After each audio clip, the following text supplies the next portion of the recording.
We will kick off with Chris Gustas, our head men's and women's tennis coach, and he will talk to us about the women's tennis season.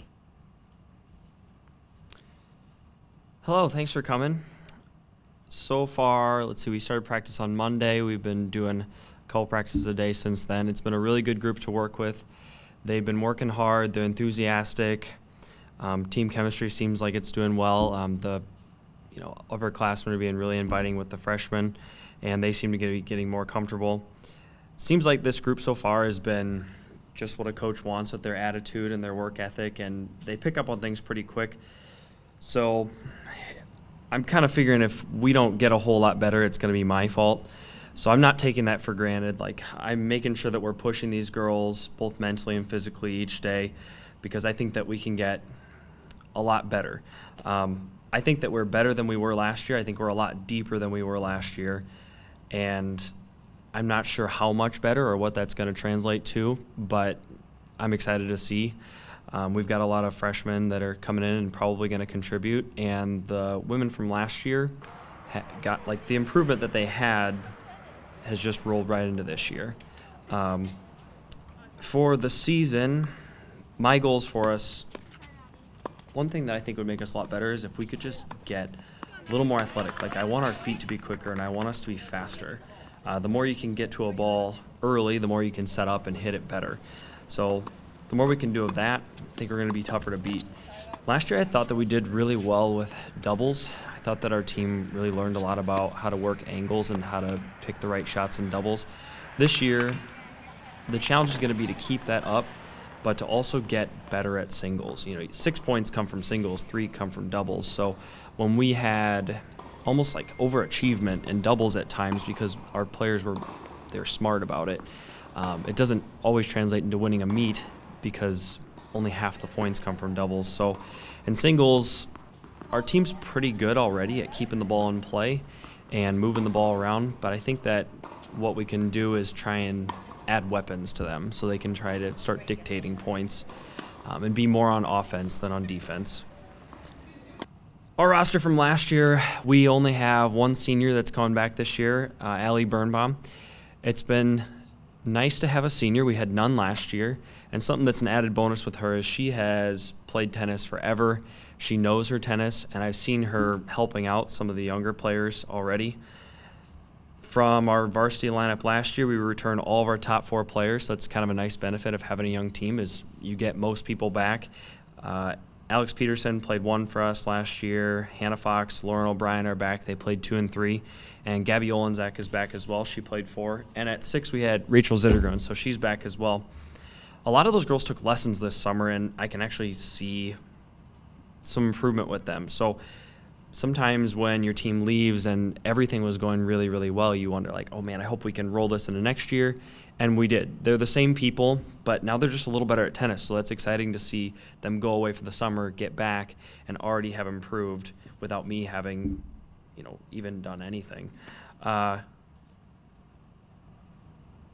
I said, I'm not sure how much better we're going to be, but I know that we are.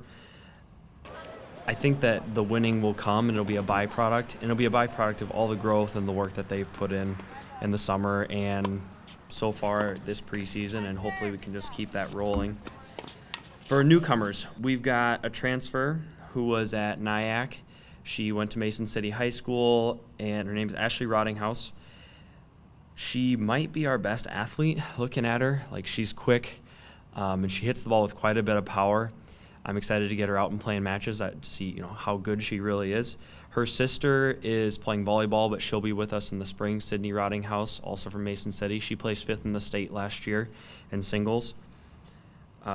Sydney Powers is a girl from Kennedy, and she's been a really sound player. She has, just about all the fundamentals are there, and she's been really, really coachable. I think she really dove into tennis in the spring and winter of last year, so her growth rate is still pretty steep right now, so it's exciting to see what she's doing.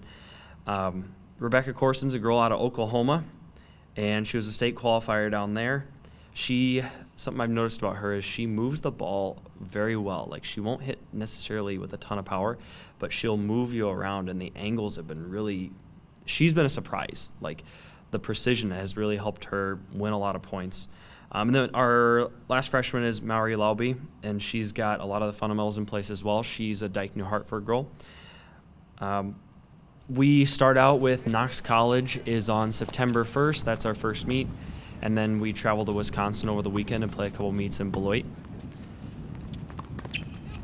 I think after that our conference schedule begins the following week, so looking forward to that. What kind of questions you got?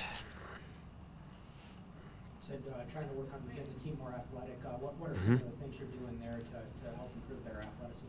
We're starting every practice with ladder drills, jump roping, and every week I'm going to give them 4 new ladder drills. And it seems like at the beginning, right now we have 2 days, so we haven't done the same ones all week. We've changed it in the middle, but it's been cool to see like their feet just learn the patterns and get better. And I think that last year, sometimes the coaches and I were confused about footwork. Like, why wasn't their footwork better? So we're working on their footwork. They're doing a lot of ladder drills, a lot of jump roping. And at the end of practice, we're doing conditioning that's also trying to reflect what you do in a tennis match, like explosive movement and then a break and recover, explosive movement and then a break and recover. Like jogging for a half hour doesn't help you in tennis quite as much. On that same lines, when you recruit, do you look for multi-sport athletes? I know a lot of these girls did play multiple sports. Does that help them be the athletic girls that you need? It's interesting. Like tennis, there are players that are athletes, and then there are players that are like pure tennis players. Like they just do that all year round. And they can be successful in different ways. Like Ashley, I can tell, has played other sports. She gets to everything. She's strong, but there's like some flaws in her technique that she gets away with because of that. So if we can take an athlete like her that has played multiple sports and then get her technique to be what it should, and it's good, but it could be better. And that's what I keep telling her. Your technique's not bad, but it's not optimal. And when you get those players, like a true athlete out for tennis and learning the things and doing them properly, you get some very good players. So I'm not picky. We'll get it done either way. But the potential for those athletes when they come in is so good. Thank you for your time, Coach. Yeah, thank you.